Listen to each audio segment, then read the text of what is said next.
All right. Hey, everybody. Welcome to another deep dive. We're all about exploring ideas and concepts that can help you see the world differently and maybe even ace those UPSC exams. Especially for those of you tackling international relations. Right. IR is a fascinating field, but it can be tough to wrap your head around all those complex theories and historical events. That's where we come in. Today, we're diving into a classic text that might seem a little out of left field, but trust me, it's packed with insights that are still relevant to understanding global politics today. We're talking about Plato's Republic. Yes, indeed. Now, I know what you're thinking. Ancient Greek philosophy? What's that got to do with my IR optional? I'll admit I was a little skeptical at first, too. But once you start peeling back the layers of the Republic, you'll find some real gems that can help you analyze current events with a fresh perspective, and maybe even score some extra points in those UPSC essays. Think of it like adding a secret weapon to your IR arsenal. All right, so let's jump right in. What is this Republic all about anyway? At its core, the Republic is Plato's attempt to envision the ideal state, a society where justice and harmony prevail. Okay, but what does that actually look like? Well, to understand Plato's vision, we need to grapple with some pretty big questions. What is justice? What are the qualities of a good leader? What is the relationship between the individual and the state? Those are some heavy hitters. They are. And these are questions that are just as relevant today as they were in ancient Greece. And the Republic provides a framework for thinking about these questions in a really profound way. So it's not just a historical curiosity. It's like a blueprint for building a better world. In a way, yes. But it's also a challenge. It forces us to confront our own assumptions about power, justice, and the way society should function. Okay, I'm starting to see how this could be relevant to IR. I mean, these are the same questions that policymakers and diplomats grapple with every day. Exactly. Whether you're analyzing a conflict, negotiating a treaty, or advocating for a particular policy, understanding different perspectives on these fundamental questions is essential. So the Republic isn't just some abstract philosophical text. It's like a crash course in political thinking. Exactly. Now, to really get into the meat of this, we need to dive into some specific concepts from the Republic that might seem a little strange at first. But trust me, they're worth exploring. I'm ready. Let's do it. All right, then. Let's start with one of the most fascinating and controversial ideas from the Republic, the concept of the noble lie. The noble lie. That sounds a little shady. It is, and that's what makes it so intriguing. Essentially, Plato argues that sometimes it's necessary to tell a lie, a noble lie, to maintain social order and harmony. Okay, wait a minute. Are we talking about like straight up deception? Well, yeah, but Plato frames it as a kind of necessary fiction, a story that helps people accept their place in society and contribute to the common good. So it's like a myth or a legend that serves a political purpose. Exactly. And Plato presents this idea through the myth of metals. The myth of metals. What's that all about? Imagine this: people are told that they're born with different metals in their souls: gold, silver, bronze. And this metal determines their role in society. Those with gold souls are destined to be rulers. Those with silver souls are the warriors, and those with bronze souls are the craftspeople and laborers. Hold on a second. Is he suggesting that some people are just born to rule while others are stuck doing the grunt work? It's certainly a controversial idea and one that's been debated for centuries. I can see why. It sounds a bit like a justification for social hierarchy. It is, and that's precisely why it's so valuable to examine. Plato is forcing us to confront the uncomfortable reality that power structures often rely on stories and narratives to legitimize themselves. So it's not just about brute force. It's about shaping people's beliefs and perceptions. Exactly, and this is a theme that runs throughout history. Think about how propaganda, nationalism, even religious doctrines have been used to justify social and political hierarchies. Wow, you're right. I never thought about it that way. But it makes you wonder, how do we distinguish between legitimate authority and those who are just spinning a good yarn? Now that is the million-dollar question, and it's one that's central to international relations. How do we evaluate different political systems, ideologies, and claims to power? That's a great question. And I bet it's one that comes up a lot in the UPSC. You bet. So remember, folks, when you're analyzing a conflict or evaluating a political leader, don't just take their words at face value. Look deeper. Ask yourself what narratives are being used to justify their actions. So it's all about critical thinking and reading between the lines. Precisely, and that's a skill that will serve you well not just in the UPSC, but in life in general. All right, so we've tackled the noble lie. What other thought-provoking concepts does Plato have in store for us? Well, how about this? Plato wasn't exactly a fan of democracy. Wait, really? I thought ancient Greece was like the birthplace of democracy. It was. But Plato had some serious reservations about the way it functioned in Athens. I'm all ears. Tell me more. Well, remember, Plato lived through a pretty tumultuous period in Athenian history. He witnessed firsthand the Peloponnesian War, the rise and fall of tyrants, and even the execution of his mentor Socrates. That's right. Socrates was sentenced to death by a popular vote. Exactly. And this experience deeply shaped Plato's views on politics. He saw Athenian democracy descend into chaos and mob rule. So he became disillusioned with the whole idea of rule by the people. You could say that he believed that democracy could easily be swayed by emotions and short-term interests rather than reason and the pursuit of the common good. So what did he propose as an alternative? Well, instead of rule by the many, Plato argued for rule by the best, or, in his words, rule by philosopher-kings. Philosopher-kings, that sounds pretty intense. It is. We'll delve into the concept of the philosopher-king in more detail later on, but essentially Plato believed that the ideal ruler should be someone who possesses wisdom, knowledge, and a love of truth. So not just a politician, but a deep thinker, a philosopher. Exactly. Someone who can see beyond the immediate and guide the state towards what's truly just and good. It's a pretty lofty ideal. It is, but it raises some important questions. Who gets to decide who's wise enough to rule? And how do we prevent those in power from becoming corrupt or tyrannical? Those are good questions. And they're questions that are just as relevant today as they were in Plato's time. Absolutely. And they're questions that we'll continue to grapple with as we explore the complexities of the Republic. All right, so we've got the noble lie and the philosopher-king. What other mind-blowing concepts does Plato have up his sleeve? Well, let's talk about justice. One of the central themes of the Republic is Plato's attempts to define what justice really means. Okay, but justice seems like a pretty straightforward concept. Right. It's about fairness, equality, following the law. Well, not so fast. Plato had a much more nuanced and complex understanding of justice. All right, I'm intrigued. Lay it on me. For Plato, justice wasn't just about individual rights or legal procedures. It was about harmony, balance, and everyone fulfilling their proper role in society. So it's more about the overall well-being of the community rather than just individual fairness. Exactly. Think of it like this. A just society is like a well-tuned orchestra. Each instrument plays its part, contributing to a harmonious whole. Okay, I like that analogy. But what if someone doesn't want to play their assigned instrument? What if they want to switch to the drums, or maybe even conduct the orchestra? Well, that's where things get tricky. For Plato, a just society requires each individual to fulfill their natural aptitude, their inherent potential. So it's like everyone has a predetermined role based on their innate abilities. You could say that, but it raises all sorts of questions about individual freedom choice and social mobility. Right. What if someone is born into the bronze class, but they have the potential to be a great leader? These are some of the challenges to Plato's system, and they're challenges that we still face today as we strive to create societies that are both just and equitable. It's like we're constantly trying to find that balance between individual aspirations and the needs of the community. Exactly. And Plato's Republic provides a framework for thinking about these tensions in a really thought-provoking way. So even though it was written over 2,000 years ago, the Republic is still relevant to understanding the challenges of the 21st century. Absolutely. And it's particularly relevant to those of you studying international relations. After all, what is global politics if not a constant negotiation between competing interests, values, and visions of the good? That's a great point. So for our listeners out there who are gearing up for the UPSC, how can they apply these ideas from the Republic to their IR studies? Well, first of all, I'd encourage them to read the Republic for themselves. It's a challenging text, but it's also incredibly rewarding. And don't be afraid to take notes, highlight passages, and really wrestle with the ideas. Exactly. The more you engage with the text, the more you'll get out of it. And as you're reading, try to connect Plato's ideas to current events.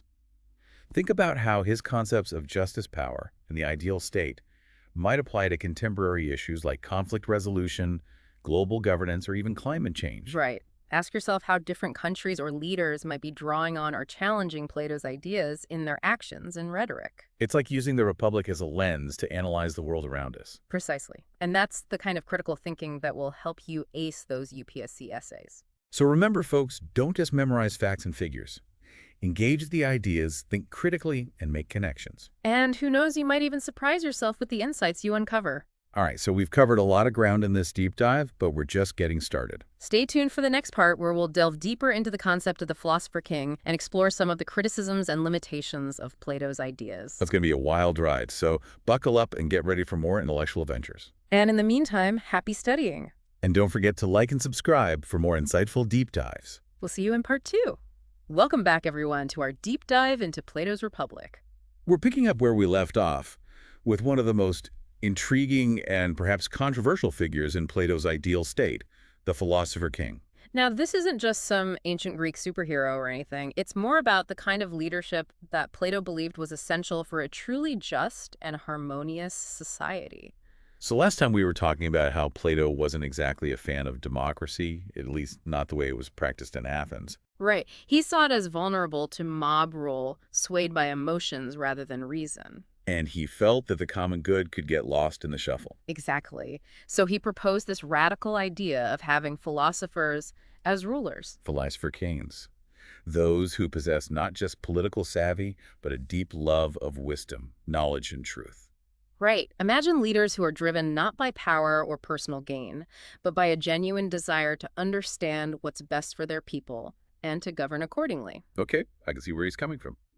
But wouldn't that be a bit unrealistic? I mean, are philosophers really cut out for the rough and tumble world of politics? That's a fair question. Oh. And Plato himself acknowledges that finding such individuals would be rare. Because not every philosopher is going to be a natural leader. Right. Exactly. And not every leader is going to have that philosophical depth. It's almost like he's describing an ideal, a kind of benchmark against which we can measure real-world leadership. That's a good way to put it. The philosopher-king isn't necessarily a blueprint for finding a perfect ruler, but it's a way of thinking about the qualities that we should be looking for in those who hold positions of power. So things like wisdom, integrity, a commitment to justice, those timeless virtues. Exactly. And it makes you think about the leaders we have today. Do they measure up to Plato's standards?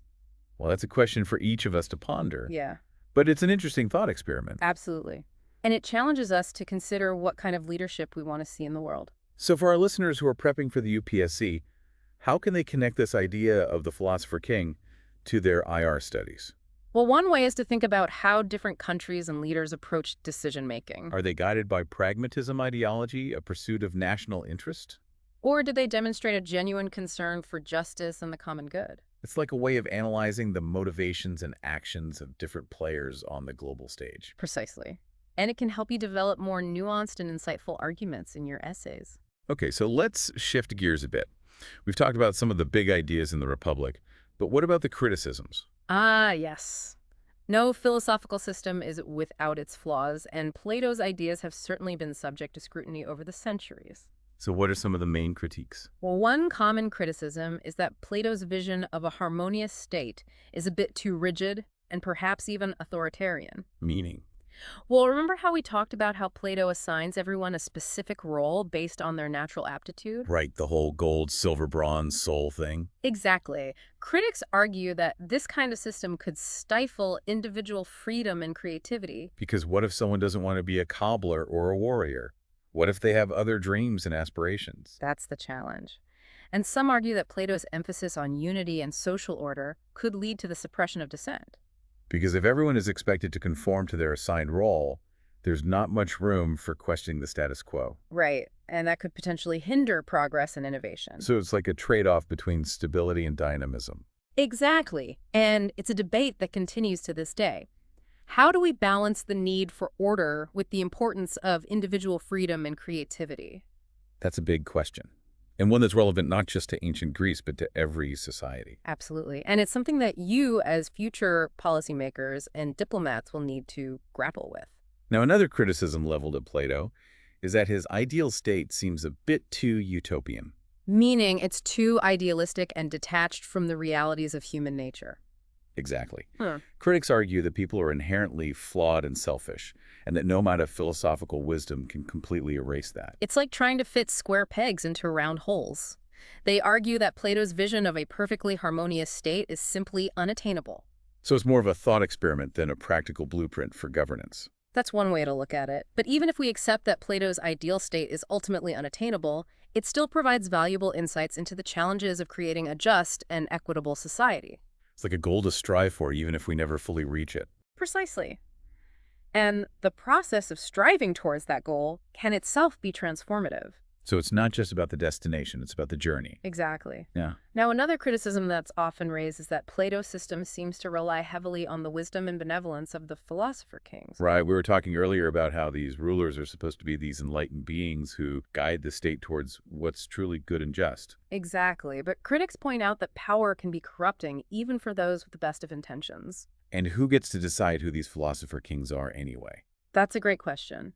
It raises concerns about elitism and the potential for those in power to manipulate the system to benefit themselves. So it's all about accountability, transparency, and checks and balances. Exactly. Those are crucial safeguards against the abuse of power. And they're principles that are essential for any functioning democracy. Absolutely. So as you can see, while the Republic presents a compelling vision of a just and harmonious society, it also raises a host of complex questions and challenges. And engaging with those questions is what makes this text so valuable. It forces us to think critically about our own beliefs about power, justice, and the way society should function. And for those of you prepping for the UPSC, these are exactly the kind of critical thinking skills that will help you succeed. Remember, the UPSC isn't just looking for people who can memorize facts and figures. They're looking for individuals who can analyze information, think independently, and articulate their own perspectives. So don't be afraid to challenge Plato's ideas, to agree or disagree, and to form your own conclusions. That's what true learning is all about, and that's what will make you stand out from the crowd. Now, in the final part of our deep dive, we'll take a look at some alternative perspectives from other philosophers and political theorists. We'll explore how Plato's ideas have influenced Western thought and how they continue to shape our understanding of politics and justice today. So stay tuned for more insights and revelations. And as always, happy studying. All right, welcome back to our final deep dive into Plato's Republic. We've journeyed through Plato's ideas, from the noble lie and philosopher-kings to his vision of justice, and even touched upon war and peace. It's been a real intellectual adventure. But as we wrap up, it's important to remember that no philosophical system is perfect, not even Plato's. Right. Every idea, no matter how brilliant, has its limitations and critics. So for this last part, let's put on our critical thinking caps and examine some of the counterarguments to Plato's Republic. Sounds good. Where should we start? Well, one of the biggest criticisms is that Plato's ideal state, while aiming for harmony, might end up being a bit too rigid and controlled. Yeah, his idea of everyone having a designated role based on their natural aptitude has raised a lot of eyebrows over the centuries. It seems like a pretty fixed system. What if someone doesn't fit neatly into their assigned box? What about individual freedom and the right to choose your own path? Exactly. Critics argue that this kind of system could stifle creativity, diversity of thought, and even progress. If everyone's just following a predetermined script, where's the room for innovation? And who decides what those natural aptitudes are anyway? Couldn't those assessments be biased, reflecting the prejudices of those in power? That's a very valid point. It raises concerns about social mobility and whether everyone truly has equal opportunities to reach their full potential. It also makes me think about dissent. If everyone's supposed to be working in perfect harmony, what happens to those who question the status quo or challenge those in power? Right. There's a risk that dissent could be suppressed in the name of maintaining order and unity. And without dissent and the ability to challenge authority, can a society truly be just and equitable? That's a big question for any political system, past or present. Absolutely. Now, another common criticism of Plato's Republic is that it's a bit too idealistic. You mean the whole philosopher-king idea? Well, that too.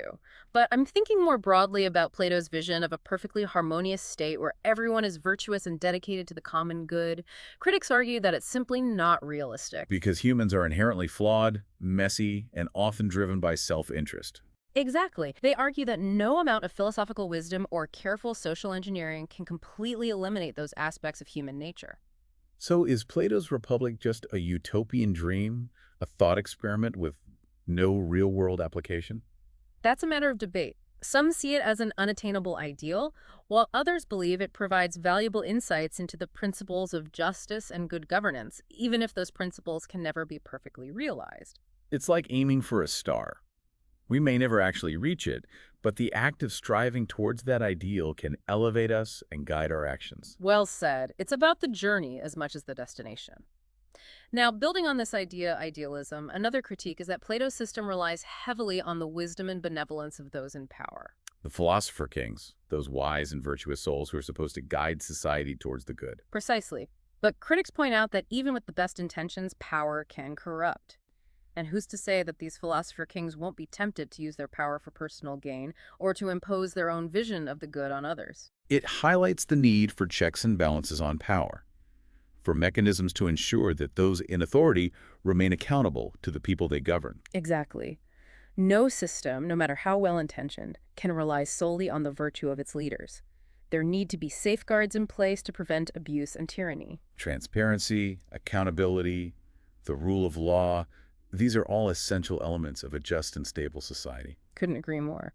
So, as we can see, while Plato's Republic offers a fascinating and thought-provoking vision of a just society, it also raises a host of complex questions and challenges. And that's the beauty of engaging with political philosophy. It's not about finding easy answers or blindly accepting any one perspective. It's about wrestling with these difficult questions, considering different viewpoints, and forming your own informed opinions. Exactly. And for our listeners who are preparing for the UPSC, this is the kind of critical thinking that will set you apart.